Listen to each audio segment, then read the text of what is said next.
నమస్తే, welcome to రచ్చా media. ప్రజల ఆరోగ్యంపై కూటమి ప్రభుత్వం ప్రత్యేక శ్రద్ధ వహిస్తోందని స్థానిక ఎమ్మెల్యే రాష్ట్ర ప్రభుత్వ విప్ బొలిశెట్టి శ్రీనివాస్ అన్నారు. గూడెం మండలం అరుగొలను గ్రామంలో అగ్ని ప్రమాదానికి గురైన వ్యక్తికి వైద్య సాయం కోసం ఎల్ఓసి అందజేశారు. ఎమ్మెల్యే కార్యాలయంలో శనివారం ఈ కార్యక్రమం జరిగింది. ఈ సందర్భంగా ఆయన మాట్లాడుతూ అరుగొలను గ్రామానికి చెందిన చింతా ధనలక్ష్మి అగ్ని ప్రమాదానికి గురైందని, ఆమెకు మెరుగైన చికిత్స కోసం రాజమండ్రి ఆసుపత్రికి తరలించామని అన్నారు. వైద్య ఖర్చుల కోసం 5,50,000కు ఎల్ఓసి వైద్య ఖర్చుల నిమిత్తం ఆంధ్రప్రదేశ్ రాష్ట్ర ప్రభుత్వం మంజూరు చేశామని తెలిపారు. కూటమి ప్రభుత్వం ప్రజల సమస్యల పరిష్కారం కోసం అంకితభావంతో పనిచేస్తుందని అన్నారు. ఎమ్మెల్యే బొలిశెట్టి శ్రీనివాస్ కు కూటమి ప్రభుత్వానికి బాధితుల కుటుంబం కృతజ్ఞతలు తెలిపింది.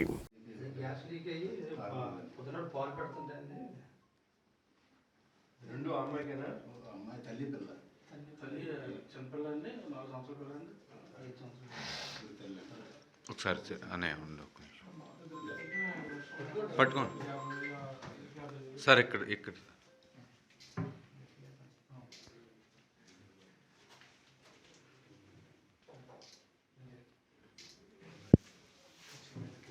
అందరికీ నమస్తే.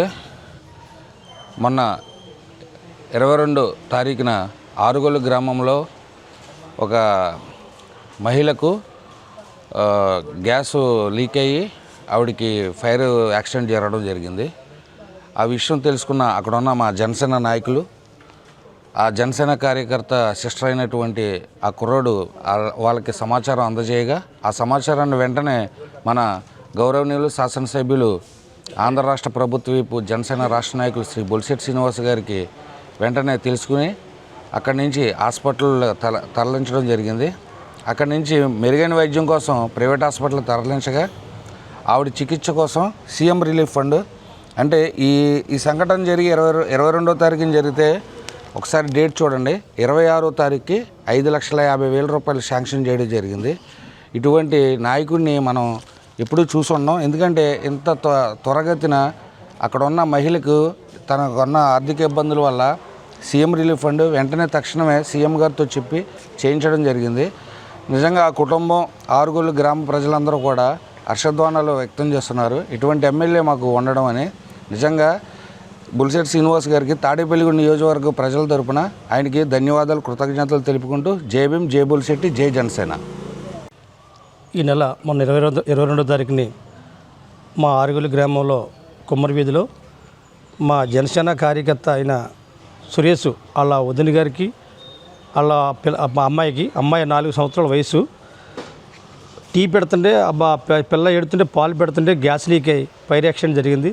జరగగానే నేను ఉదయం మా జనసేన నాయకులందరూ, మేము జనసేన నాయకులు, కూటమి నాయకులు అందరూ వెళ్ళి ఎమ్మెల్యే గారికి ఫోన్ చేసాం. ఫోన్ చేస్తే వెంటనే గవర్నర్ సూపరింటెండెంట్కి ఫోన్ చేశారు.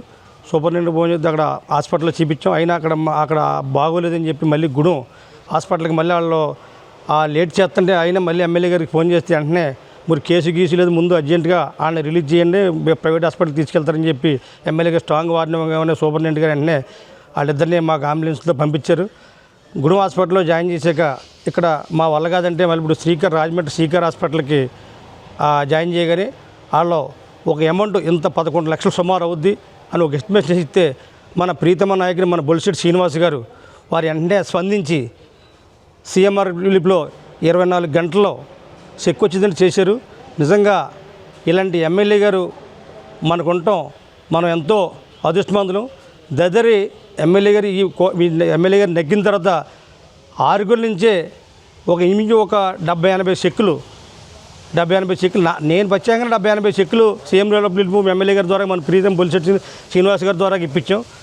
ఇలాంటి ఎమ్మెల్యే మనం జీవితాంతం ఎప్పుడు కూడా మన శ్రీనివాస్ గారే ఎమ్మెల్యేగా ఉండాలని చెప్పి నేను కోరుకుంటున్నాను. అలాగే మా ఊరు ఆరుగొల్లు గ్రామం తరఫున, మా జనసేన నాయకుల తరఫున, మా ఆరుగొల్లు గ్రామ ప్రజల తరఫున, కూటమి నాయకుల తరఫున ఎంత అమౌంట్ 5,50,000 చెక్ అండి. కూటమి తరఫున కృతజ్ఞతలు చెప్తున్నాం.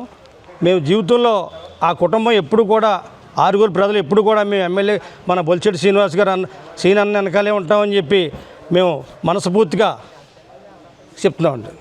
నా పేరు శ్రీనివాసు. మా అక్క చిక్కాల వెంకట ధనలక్ష్మి, ఆరుగొల్లు గ్రామం. పాలు కాస్తుండగా గ్యాస్ లీక్ అయ్యి ఫైర్ యాక్సిడెంట్ అయింది. నాకేం చేయాలో తెలియక ఆరుగొల్లు గ్రామానికి సంబంధించి జనసేన నాయకులకి చెప్పడం జరిగింది. వాళ్ళు వెంటనే స్పందించి ఎమ్మెల్యే బొలిశెట్టి శ్రీనివాసరావు గారికి ఈ విషయం చెప్పడం జరిగింది. ఈ విషయం సార్ ఎమ్మెల్యే బొలిశెట్టి గారు సార్ వెంటనే స్పందించి మెరుగైన హాస్పిటల్ కొరకు రాజమండ్రి శ్రీకర హాస్పిటల్లోకి జాయిన్ చేయించడం జరిగింది. ఈ వైద్య ఖర్చుల కోసం సార్ 22వ తారీఖున ఎల్ఓసి అనే అప్లై చేయించారు. 26వ తారీఖు కల్లా 5,50,000 శాంక్షన్ చేయించారు. ఇలాంటి ఎమ్మెల్యే తాడేపల్లిగూడెం ఎమ్మెల్యే బొలిశెట్టి శ్రీనివాసరావు గారు మన నియోజకవర్గానికి ఉండడం చాలా అదృష్టంగా భావిస్తున్నాను. ఇలాంటి ఎమ్మెల్యేని మనం ఎప్పటికప్పుడు గెలిపించుకోవాలని ప్రజలందరినీ కోరుకుంటున్నాను. అది ఈ ఎల్ఓసి 5,50,000 శాంక్షన్ చేయించారు. మా కుటుంబం తరపున తాడేపల్లిగూడెం ఎమ్మెల్యే గారికి రుణపడి ఉంటామని మరీ కోరుకుంటున్నాను. ప్రాణదానంతో సమానమైన అవయవదానంపై ప్రజల్లో చైతన్యం కల్పించేందుకు తాడేపల్లిగూడెం పీఎంపీ అసోసియేషన్ నడుం బిగించింది. అసోసియేషన్ 63వ వార్షికోత్సవం సందర్భంగా ఏలూరు ఆశ్రమం ఆసుపత్రిలో నిర్వహించనున్న అవగాహన సదస్సుకు హాజరయ్యేందుకు పట్నం నుంచి భారీ ద్విచక్ర వాహన ర్యాలీ బయలుదేరింది. స్థానిక ఎమ్మెల్యే క్యాంపు కార్యాలయం వద్ద ఈ ర్యాలీని ఎమ్మెల్యే బొలిశెట్టి శ్రీనివాస్ జెండా ఊపి ప్రారంభించారు. ఈ సందర్భంగా ఆయన మాట్లాడుతూ గ్రామీణ ప్రాంతాల్లో ప్రజలకు వైద్య సేవలు అందిస్తున్న పీఎంపీలు ఇలాంటి సామాజిక బాధ్యతాయుతమైన కార్యక్రమాలు చేపట్టడం అభినందనీయమని కొనియాడారు. ర్యాలీలో పాల్గొన్న 82 మంది పీఎంపీ సభ్యులు తప్పనిసరిగా హెల్మెట్ ధరించి రహదారి భద్రతపై ప్రజలకు అవగాహన కల్పిస్తూ ఏలూరు ప్రయాణమయ్యారు. తాడేపల్లిగూడెం మరియు పెంటపాడు మండలాల నుంచి సభ్యులు ఈ కార్యక్రమంలో ఉత్సాహంగా పాల్గొన్నారు.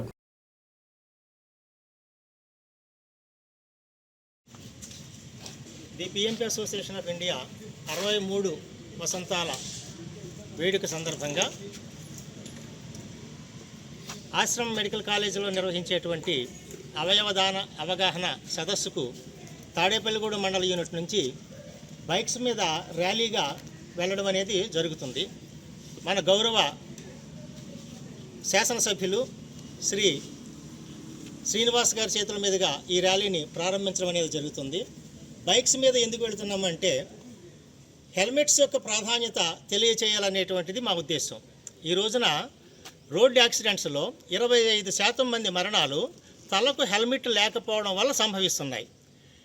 బ్రెయిన్ డెత్ సంభవించిన తర్వాత మనం చేసేది ఏమీ లేదు. మరొక దీనికి లింక్ ఏమిటంటే బ్రెయిన్ డెత్ సంభవించినటువంటి వారి యొక్క శరీర అవయవాలు 8 నుంచి 11 మందికి దానం చేయవచ్చు, 11 మందిని రక్షించవచ్చు.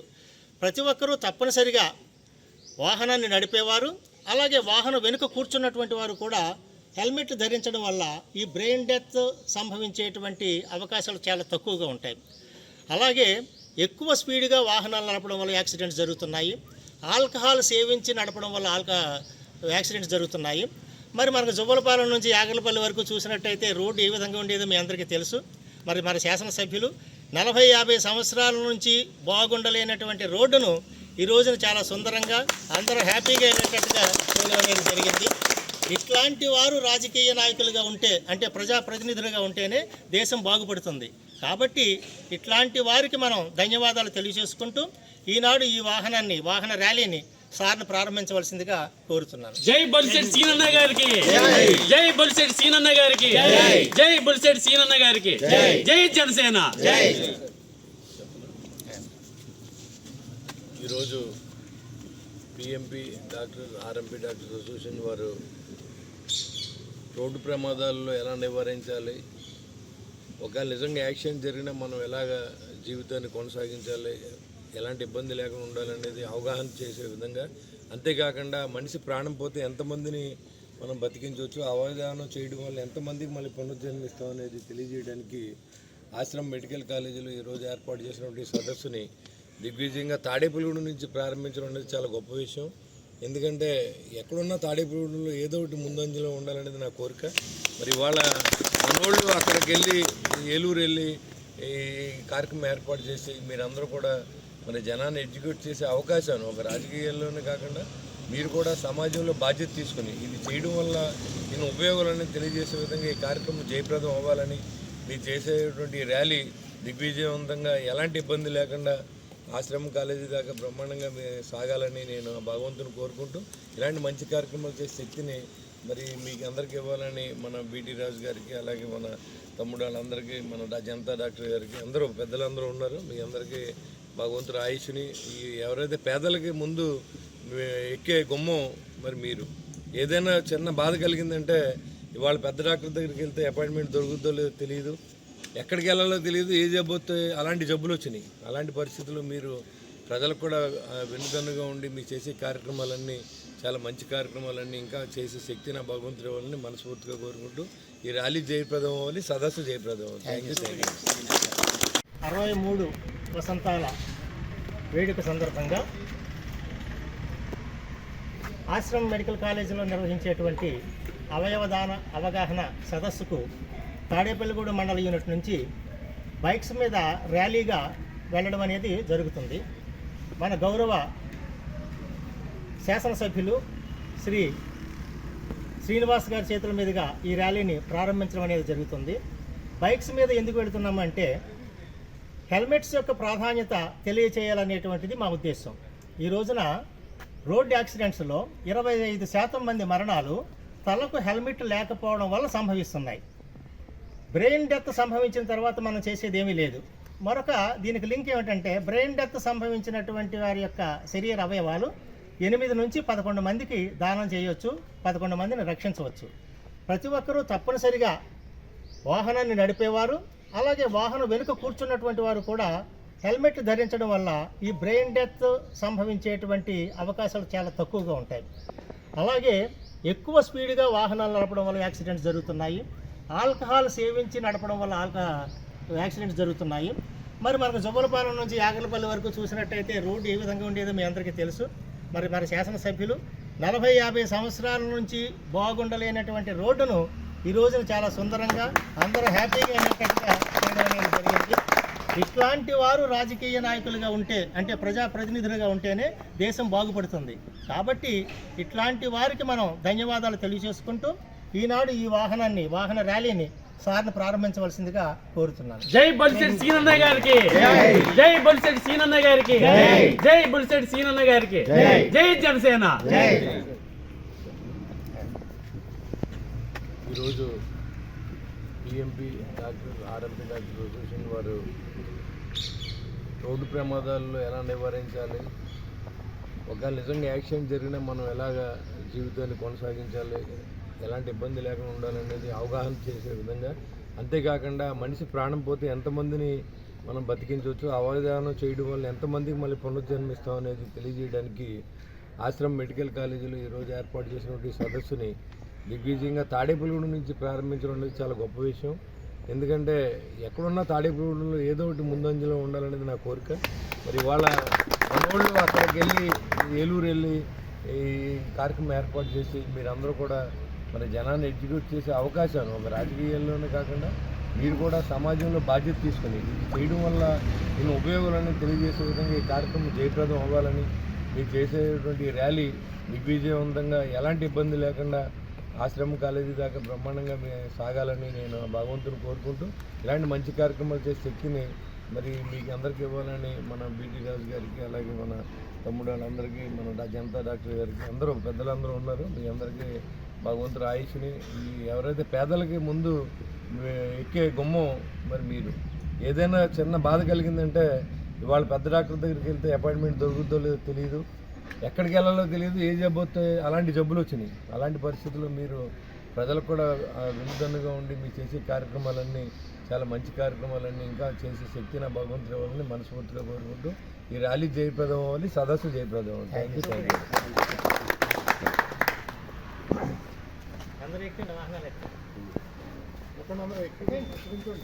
హెల్మెట్లు పెట్టుకోవాలి. హెల్మెట్లు లేకుండా ఎవరు ఉండకూడదు. వెనకాల కూర్చున్న వాళ్ళు కూడా హెల్మెట్ ఉండాలి. హెల్మెట్ పెట్టుకుంటే మనం 10 మంది ఇదే వెళ్తున్నారండి, మీరు ఎవరికి చెప్పక్కర్లేదు.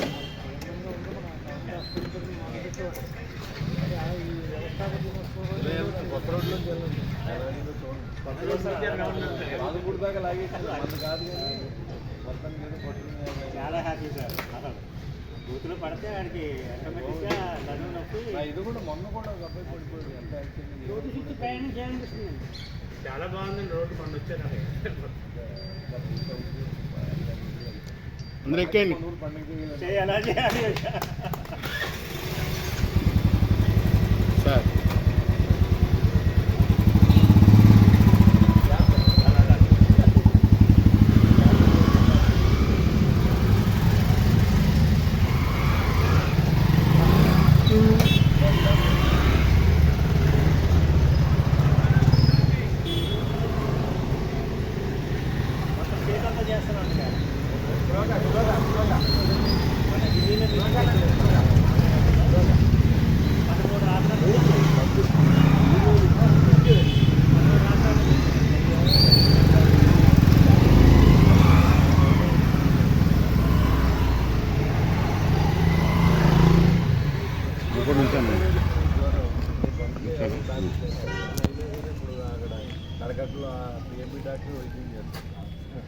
ఒంగుటూరు ఎమ్మెల్యే పుప్పాల ధర్మరాజు వైఎస్ఆర్ విజ్ఞాన విశ్వవిద్యాలయం ఉపకులపతి డాక్టర్ కె ధనుంజయరావును మర్యాదపూర్వకంగా కలిశారు. వెంకటరామనగూడెంలోని ఉపకులపతి క్యాంపు కార్యాలయంలో ఈ భేటీ జరిగింది.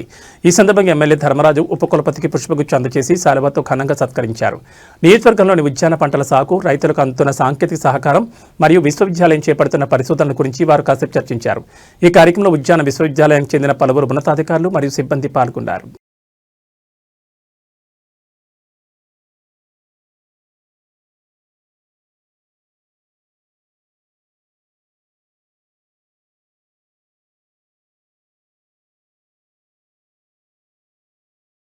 బుట్టాయిగూడెం మండలం ఇనుమూరు గిరిజనులపై దాడులు, నిర్బంధాలు, అక్రమ పోలీస్ కేసులు ఆపాలని, గిరిజన భూ సమస్యలు పరిష్కరించి న్యాయం చేయాలని ఆదివాసీ, గిరిజన, వ్యవసాయ, కార్మిక, రైతు సంఘాల ఆధ్వర్యంలో జరిగిన రౌండ్ టేబుల్ సమావేశంలో వక్తలు డిమాండ్ చేశారు.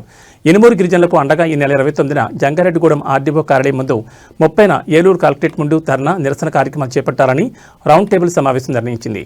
శనివారం ఏలూరు అన్య భవన్లో ఆంధ్రప్రదేశ్ రైతు సంఘం జిల్లా కార్యదర్శి కె శ్రీనివాస్ అధ్యక్షతన ఇనుమూరు గిరిజనులకు న్యాయం కోసం ఆదివాసీ, గిరిజన, వ్యవసాయ, కార్మిక, రైతు సంఘాల జిల్లా కమిటీ ఆధ్వర్యంలో రౌండ్ టేబుల్ సమావేశం నిర్వహించారు. ఈ సమావేశంలో సిపిఎం జిల్లా కార్యదర్శి ఏ రవి, కాంగ్రెస్ జిల్లా అధ్యక్షులు రాజనాల రామ్మోహన్ రావు, సిపిఐ జిల్లా నాయకులు పుప్పాల కన్నబాబు, ఎంసిపిఐ జిల్లా కార్యదర్శి శావనంపూడి నాగరాజు మాట్లాడారు. బుట్టాయిగూడెం మండలానికి చెందిన ఇనుమూరులో ఉన్న 57 గిరిజన కుటుంబాల వారు ఉన్నారని, వీరి జీవనాధారం వ్యవసాయమేనని చెప్పారు. ఈ ప్రభుత్వ భూములను వీరి పూర్వీకులు చదును చేసి సాగులో తెచ్చారని, తరతరాలుగా గిరిజనులు సాగు చేసుకుంటున్నారని వివరించారు. ఈ భూముల ద్వారానే జీవనోపాధి పొందుతున్నారన్నారు. ఈ భూముల్లో 57 గిరిజన కుటుంబాలు బొబ్బర, మినుము, మొక్కజొన్న పంటలు సాగు చేస్తున్నారని చెప్పారు. గిరిజనులు స్వాధీన హక్కు భుక్తంలో అనుభవిస్తున్నారని, గతంలో అసైన్మెంట్ చేయమని గిరిజనులు అనేకసార్లు దరఖాస్తులు పెట్టుకున్నా ప్రభుత్వం స్పందించలేదని విమర్శించారు.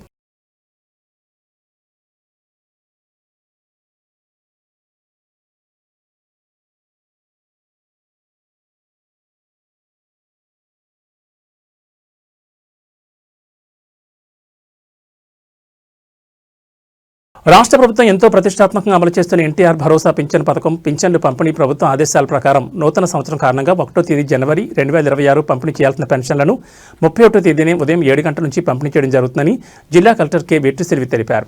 ఎన్టీఆర్ భరోసా పింఛన్ పథకం జనవరి 2026 నెల పింఛన్ చెల్లింపులు 31వ తేదీ ఉదయం 7 గంటలకు ప్రారంభమవుతుందని, ఏలూరు జిల్లాలో జనవరి 2026 నెలలో 2,59,151 మంది పింఛన్దారులకు 113.68 కోట్ల రూపాయలు పంపిణీ చేయడం జరుగుతుందన్నారు. జిల్లాలో పింఛన్లు పంపిణీ 31వ తేదీన 100% పంపిణీ చేయడానికి చర్యలు తీసుకోవడం జరిగిందని, అనివార్య కారణాల చేత 31వ తేదీని తీసుకుని వారికి 2వ తేదీన పంపిణీ చేయబడుతుందన్నారు. జిల్లాలో 5,039 మంది సచివాలయ మరియు ఇతర ప్రభుత్వ సిబ్బందితో పింఛన్ల పంపిణీకి ఏర్పాట్లు చేయడమైందని, సచివాలయ సిబ్బంది ద్వారా ఉదయం 7 గంటల నుంచి పింఛన్ పంపిణీ జరిగే విధంగా చర్యలు తీసుకోవాల్సిందిగా డిఆర్డీఏ ప్రాజెక్టు డైరెక్టర్ను కలెక్టర్ ఆదేశించారు.